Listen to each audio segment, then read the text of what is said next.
రామ్ గారు, సోదరులు కిరణ్ గారు, వేదికపై ఆసీనులైన గౌరవనీయులైన నిర్మల్ నియోజకవర్గ వివిధ మండలాల సమన్వయకర్తలు, అదేవిధంగా పట్టణానికి సంబంధించిన నాయకులు, సీనియర్ నాయకులు, పేరు పేరున, ఎందుకంటే ఒకళ్ళ పేరు చెప్పకపోతే మీకు కోపం వస్తుంది, అందుకే ఎవరి పేరు చెప్తలేని ఏమనుకోకుర్రి. అందరికీ పేరు పేరున అందరికీ, వేదిక ముందున్న మీ అందరికీ, మా అన్నదమ్ములందరికీ, ఆడబిడ్డలు ఒకరే కనబడుతున్నారు కాబట్టి అన్నదమ్ములందరికీ పేరు పేరున, పత్రికా మిత్రులకు పేరు పేరున అందరికీ హృదయపూర్వకంగా నమస్కారాలు.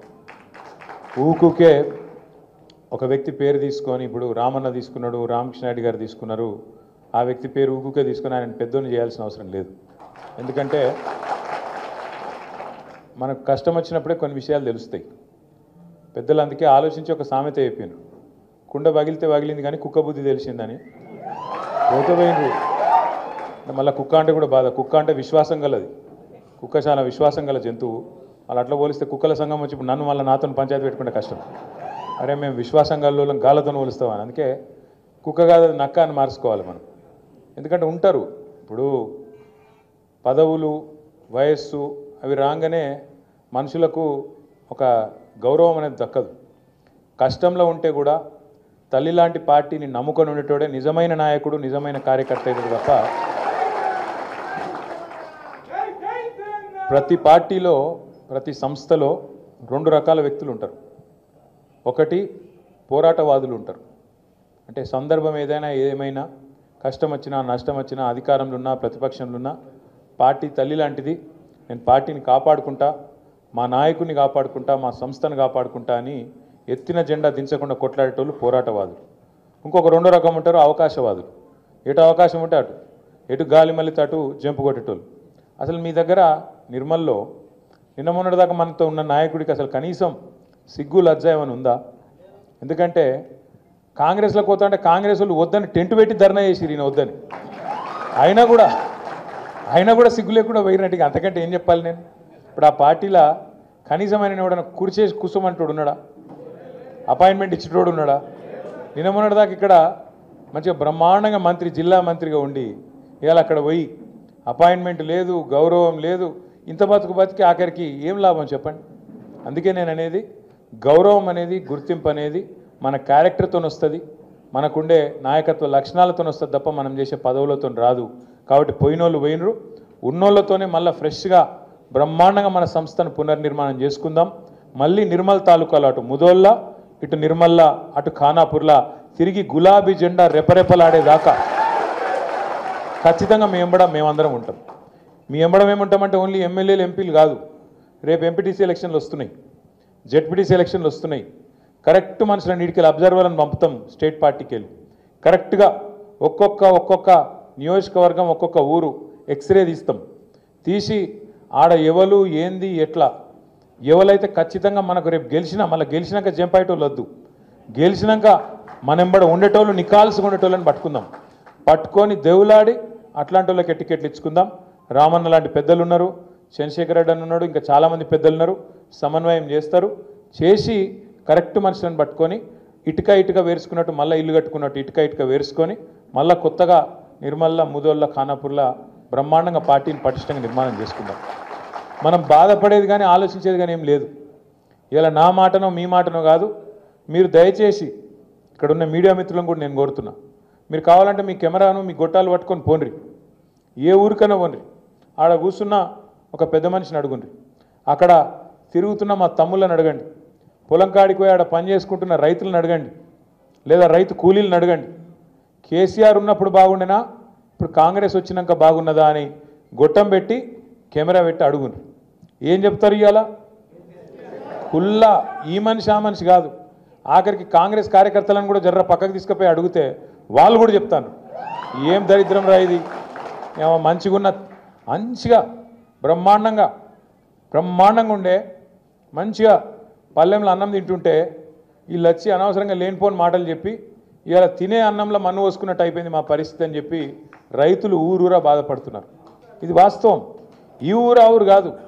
నేను రేవంత్ రెడ్డిని అడిగినా, అసెంబ్లీలో అడిగినా, రేవంత్ రెడ్డి గారు మీరు చెప్తున్నారు కదా, రుణమాఫీ చేసినా అంటున్నావు కదా, ఆడికిడికి ఎందుకయ్యా నాకు అర్థం కాదు, సీదా నీ సొంత ఊరు కొండారెడ్డిపల్లె పోదాం, లేదా నీ సొంత నియోజకవర్గం కొడంగల్ పోదాం, లేదా నీ అత్తగారి నియోజకవర్గం కల్వకుర్తి, యాడికంటే ఆడికి పోదాం. ఊరు కూడా నువ్వే డిసైడ్ చెయ్యు, తారీఖు నువ్వే డిసైడ్ చెయ్యు, పోదాం. ఏ ఒక్క ఊళ్ళేనన్నా 100% రుణమాఫీ అయిందని అక్కడ రైతులు చెప్తే నేను శాశ్వతంగా రాజకీయాలు ఇడిచిపెట్టి పోతా అని చెప్పి అడిగింది. కనీసం ఆడ కూర్చున్నాడు తప్ప లేసుడు కూడా లేదు. ఎందుకంటే ఆయనకు కూడా ఎరికే మనసుకు కాలేదు, పీకలేదు. 50,000 కోట్లు రుణమాఫీ, 49,500 కోట్లు. 2 లక్షల రుణమాఫీ కరెక్ట్గా చేయాలంటే 49,500 కోట్లు. ఈ లెక్క నేను చెప్పింది కాదు. రేవంత్ రెడ్డి ముఖ్యమంత్రి అయినాక 3వ రోజో 4వ రోజో బట్టి విక్రమార్క గారు ఒక మీటింగ్ పెట్టిండ్రు, ఆర్థిక మంత్రి గారు. మొత్తం బ్యాంకర్లందరినీ పిలిచిండు. ఎంత కావాలి రుణమాఫీకి అని అడిగిండు. 2 లక్షల రుణమాఫీ చేయాలి, ఎంత కావాలి? వాళ్ళు చెప్పారు కరీబ్ 50,000 కరోడ్ సాబ్, అస్సలు లెక్క 49,500 కోట్లు. మరి మీరు అంటారు కదా సంతకం పెడతాం అంటారు కదా, పెట్టుర్రి అన్నారు. ఏడ పెడతామా ఉత్తగేదో చెప్పినాం ఓట్ల కోసం అని చెప్పి తెల్లారి ముఖ్యమంత్రి గారు ఈ 49,000 ఏడున్నాయి లేవు అని చెప్పి తెల్లారి ఎక్కడో ముఖ్యమంత్రి స్పీచ్ ఇచ్చిండు. ఏమని? ఒక్క సంవత్సరం గట్టిగా కడుపు కట్టుకుంటే 40,000 కోట్లు ఏమున్నదా ఇట్లా పెట్టేస్తా అన్నాడు. ఏది ఇట్లా సంతకం పెడితే అయిపోతుంది, ఇట్లా గీకుతా పెన్ను పట్టి పేపర్ మీద అయిపోతుంది అన్నాడు. సరే నేను నిజమే అనుకుంటే, నిజంగానే ఒక సంవత్సరం కడుపు కట్టుకుంటాడేమో, కాంగ్రెస్ వాళ్ళు ఏమైనా మారిపోయినరేమో, హిమాలయాలకు ఏమైనా ఆకుపసరు దాగొచ్చిండ్రేమో, ఎట్లనే ఏమైనా మంచి వాళ్ళు అయిపోయినా వీళ్ళని నేను అనుకుంటే. మరి సంవత్సరం బాయ్, ఇప్పుడు సంవత్సరం మీద ఇంకో 6 నెలలు అయిపోయాయి. ఏమాయా మరి? అంటే కడుపు కట్టుకోలేదా? కడుపు ఆగుతలేదా?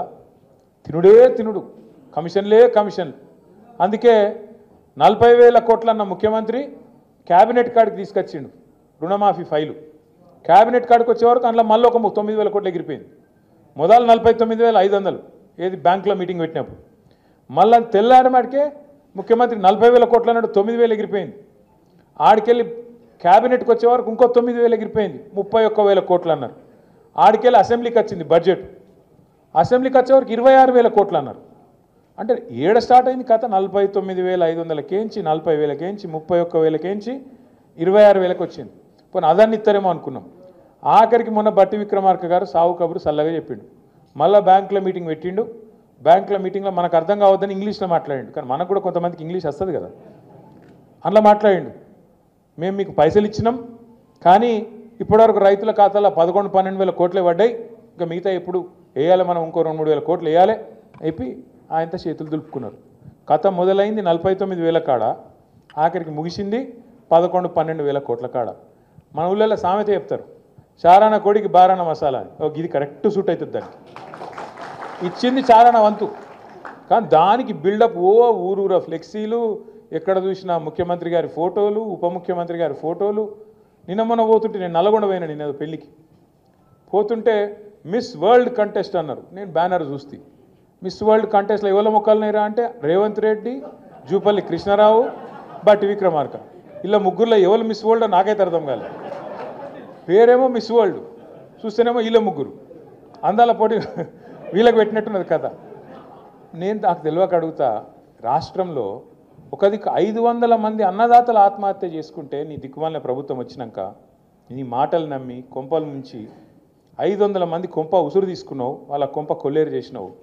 500 మంది అన్నదాతలు ఆత్మహత్య చేసుకుంటే ముఖ్యమంత్రి గారు అందాల పోటీలో బిజీగా ఉన్నాడు, రివ్యూ చేసే టైం లేదు. కల్లాల వడ్లు అట్లే ఉన్నాయి, కొనటోడు లేడు, కాంట పెట్టేటోడు లేడు.